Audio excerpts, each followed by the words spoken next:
আজ বানাচ্ছি দেখো ট্যাংরা মাছের তরকারি।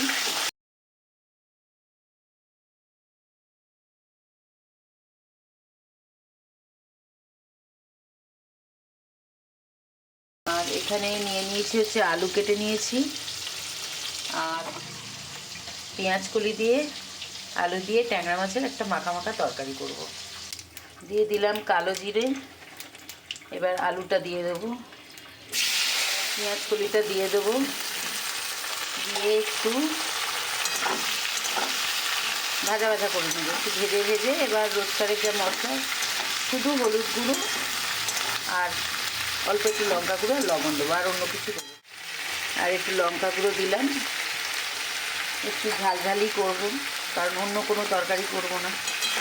আর একটু তেলও একটুখানি আজকে বেশি দেওয়া হয়ে গেছে, ভাতের সাথে মেখে এইটাই মানে প্রধান তরকারি হবে। আর সাথে আছে লাউ ডাল, প্রেশার কুকারে সেদ্ধ করে রেখেছি।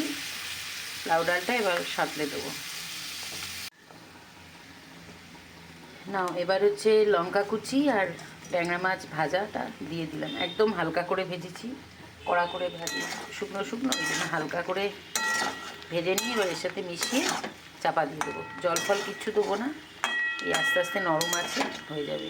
তরকারি তো হয়ে গেছে, এখন পরিবেশন করে দিচ্ছি। ভাত, তার সাথে বেগুন ভাজা করেছিলাম, আর এইদিকে লাউ দিয়ে ডাল একদম পাতলা করে, আর ট্যাংরা মাছ পেঁয়াজ কলি দিয়ে তরকারি। কেমন লাগলো জানিও।